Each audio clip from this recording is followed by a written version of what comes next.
वो कंस वृंदावन गया, युद्ध किया, नंदगांव गया, युद्ध किया, गोकुल गया, राक्षस भेजा, कभी बरसाना नहीं भेजा उसने। कंस ने कभी बरसाना को चढ़ाई नहीं करी। कंस ने किसी राक्षस को बरसाना भेजा? कभी नहीं भेजा। बरसाना कभी नहीं आया, आज तक नहीं आया, और आगे भी आने का कोई चांस भी नहीं है किसी का। अब आप ये विचार कीजिए कि बरसाना क्यों नहीं भेजते? कंस ने अपने समस्त राक्षसों को बुला करके एक बात कही उसने कि भाई हमने इतने दैत्यों को भेजा, इतने राक्षस सब जा रहे हैं, सब जाते हैं युद्ध करने के लिए, लेकिन कोई लौट करके वापस क्यों नहीं आ रहा? ये कृष्ण में इतनी शक्ति आई कैसे? भाई इतनी शक्ति उसमें आई कैसे? इतना सामर्थ्यवान है कैसे? तो भाई इसका उत्तर तो दो लोग दे सकते हैं बस। कौन दे सकता है? बोले या तो श्री गर्गाचार्य जी महाराज दे सकते हैं अथवा श्री नारद जी महाराज दे सकते हैं, और कोई इसका उत्तर दे नहीं सकता है, किसी के पास उत्तर भी नहीं है। तो जैसे ही महाराज की अब गर्गाचार्य जी को बुलाया जाए या तो नारद जी को, इतने में महाराज नारद जी नारायण नारायण नारायण करते हुए कंस के दरबार में, ओ महाराज देखा तो बड़े प्रसन्न हुआ। कंस ने बुलाया, स्वागत किया, बहुत बड़ी कृपा आपको। आप हमको यह बात बताइए, नारद जी से पूछा, आप हमको यह बताइए कि कृष्ण में इतनी शक्ति आई कैसे? इतनी सामर्थ्य कैसे है? शक्ति का संचार इसमें इतना होता कहाँ है? ये शक्तिमान हुआ कैसे इतना? कौन है? तब श्री नारद जी महाराज ने कहा इतनी शक्ति श्री कृष्ण में हमारी श्री वृषभानुनंदिनी अखंड ब्रह्मांडी नायिका श्री किशोरी जी की कृपा करुणा से आई है। वह शक्ति केवल किशोरी जी की कृपा करुणा से आई है। वह किशोरी जी निरंतर श्री कृष्ण को निहारती रहती हैं और उनके हृदय में उस प्रकार की शक्ति सामर्थ्य आ जाती है। तो रावण ने विचार किया, बहुत ध्यान से सुनिएगा, रावण ने विचार किया कि अगर किशोरी जी को ही समाप्त कर दिया जाए तो। हाँ, कंस ने विचार किया, अब ये कंस हो चाहे रावण हो, ये दोनों बदमाशी के। हाँ, तो कृष्ण कंस ने विचार किया कि अब हम क्या करें? तो कहा कि भाई तुम चले जाओ, तुम चले जाओ, तुम चले जाओ। सारे राक्षसों ने विचार कर लिया, जब कृष्ण नहीं छोड़ता है तो किशोरी जी कैसे छोड़ेंगे, इसलिए हम नहीं जाएंगे। तो कौन जाएगा? तो कंस ने स्वयं विचार किया कि मैं जाऊंगा, मैं बरसाना जाऊंगा और मैं जाकर के देखो क्या करके आता हूं। अब जैसे ही वहां पर पहुंचा कंस, बरसाने पहुंचा, और बरसाने जैसे ही पहुंचा तो श्री ललिता विशाखा जी ने देखा। जैसे ही ललिता विशाखा जी ने देखा तो किशोरी जी से कहा कि प्रियाजू ये आया है, इसको कुछ भस्म कर दे क्या अभी इसको? तो किशोरी जी ने नहीं नहीं नहीं, ऐसे कैसे, अपने छोड़, आया कंस, अब विचार करें। लेकिन उसके हृदय में, लेकिन यह कंस देखना चाहता था कि किशोरी जी में शक्ति कितनी है। तो किशोरी जी ने कंस को केवल देखा, केवल देखा, और जैसे ही किशोरी जी ने कंस को देखा, ये कंस जो है ना एक गोपी का भेष बना गया, गोपी का भेष बन गया उसका। और किशोरी जी ने उसको अपने बरसाने की खिरक में, गौशाला में गोबर उठाने में लगवा दिया, गोबर उठा। और कंस अब स्त्री गोपी के रूप में आ गया। अब बेचारा पश्चाताप करने लग गया कि मैं यहाँ क्यों आया बरसाने, अपने जीवन में यहाँ क्यों आ गया मैं। अब वो गोबर उठाए, बैल उठाए, ले जा करके गोबर फेंक दिया। बेचारा यहाँ से जा भी नहीं सकता, मथुरा जाऊंगा तो इस भेष को लोग देख करके क्या समझेंगे। अब तो महाराज 6 महीने व्यतीत हो गए। कितने महीने? 6 महीने व्यतीत हो गए। कंस बरसाने में क्या उठा रहा था? गोबर उठा रहा था ये बेचारा। इसकी ये स्थिति महाराज।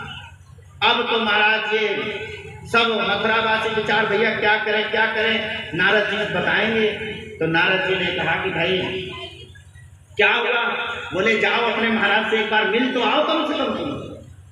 अब जैसे ही ये लोग मिलने के लिए पहुंचे तो वहां तो पूरा विश्व ब्रह्मांड घूम लिया, यहाँ कंस तो है ही नहीं, क्योंकि कंस तो गोपी बन करके परसाने में गोबर उठा रहा है, पहचान में भी नहीं आ रहा है। अब तो महाराज परेशान सब। तो नारद जी से पूछा कि महाराज आप बताइए कि हमारे महाराज कहाँ हैं?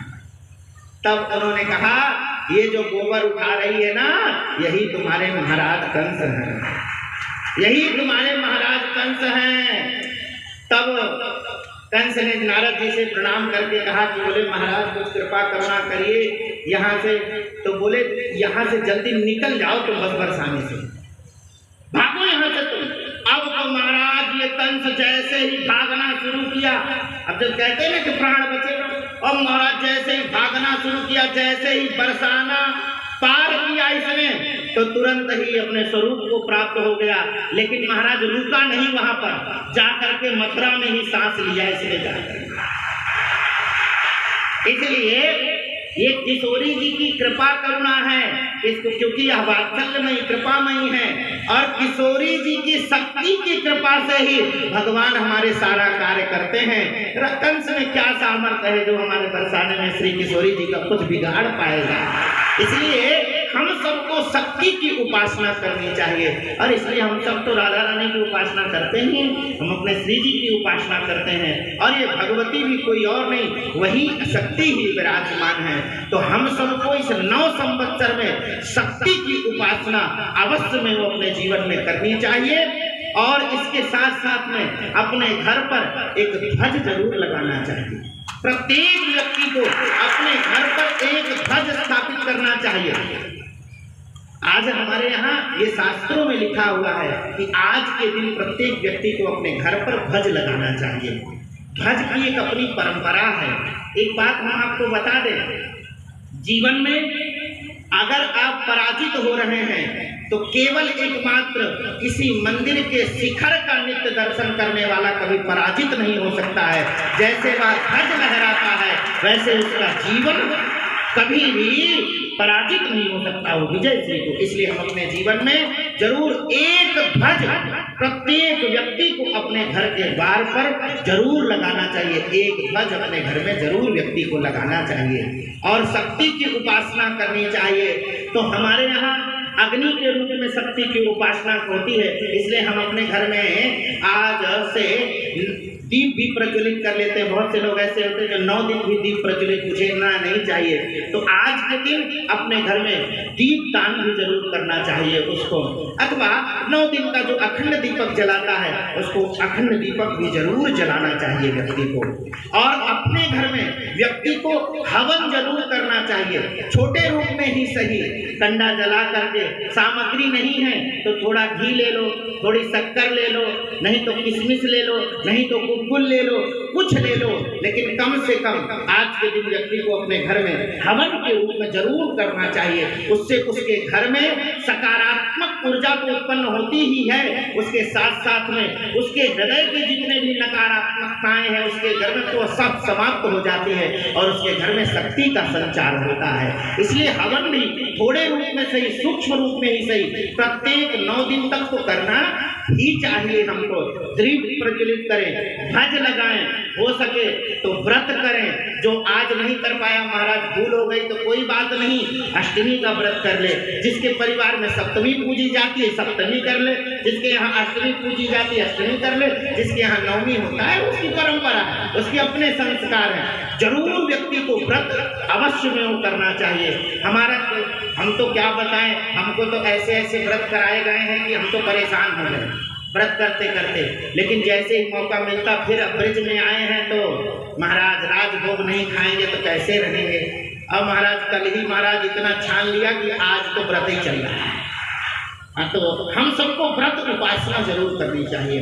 अपने घर में ध्वज लगाएं, दीप दान करें और हवन करें, भगवती की उपासना करें। और हमारे जीवन में एक ही बात ध्यान रखना है, हमारे जीवन में ऐसा कोई कर्म नहीं बनना चाहिए जिससे हमारे माता पिता गुरुजन दुखी होंगे। यही एकमात्र अपने जीवन में सूत्र होना चाहिए कि हमारे ज्येष्ठ श्रेष्ठ हमारे कर्म के द्वारा दुखी न हो। यही हमारे जीवन का एक मूल सूत्र होना चाहिए। आज सभी का बहुत बहुत धन्यवाद। और 9 वर्ष की रौद्र नामक संवत्सर के आप सबको हार्दिक शुभकामनाएं। यह 9 संवत्सर हम सब लोगों के लिए विशेष है।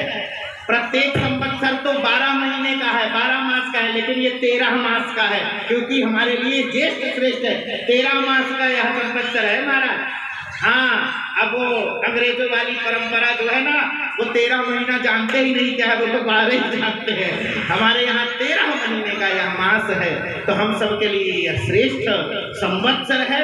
और इस मास में हम सब अपने जीवन में और एक विशेष ध्यान रखें। आज नया वर्ष है, तो नए वर्ष में अपने जीवन में एक संकल्प लेना चाहिए। वह संकल्प हम ये नहीं कहेंगे कि ये दान करो, वो दान करो, वो दान करो, ये नहीं कहेंगे। संकल्प लेना है, एक संकल्प लेना है कि हमारे जीवन की एक बुराई आज ही छोड़नी है। एक बुराई हम अपने जीवन की आज छोड़ देना है, उसका त्याग कर देना है। नए वर्ष में हम यह त्याग कर रहे हैं और एक अपने जीवन में सद्गुण अच्छाई को अंगीकार कर लेना है। बैलेंस बना के रखना चाहिए। एक बुराई छोड़ोगे तो वो जो छोड़ा है, जो जगह बन गई है, उसका भरपाई कैसे करोगे? तो कहीं दूसरी बुराई ना भर जाए, इसलिए उसमें अच्छाई को स्थापित कर लेना है। तो एक छोड़ करके, बुराई छोड़ करके अच्छाई को अंगीकार हम अपने जीवन में आज से ही संकल्प लेकर के करें। बस इन्हीं शब्दों के साथ जॉइंट ग्रुप के समस्त पदाधिकारियों को, अध्यक्ष को, उपाध्यक्ष को, कोषाध्यक्ष को, सभी सदस्यों को, सभी को बहुत बहुत धन्यवाद। आप सब इसी प्रकार से सनातन धर्म के उत्थान के लिए, अपनों के लिए, काम बन के लिए, अपने देश के लिए, अपने राष्ट्र के लिए इसी प्रकार से हम सब और आप सब मिलकर के कार्य करते रहें। यही कामना के साथ श्री नृसिंह भगवान की जय। भारत माता की, भारत माता की।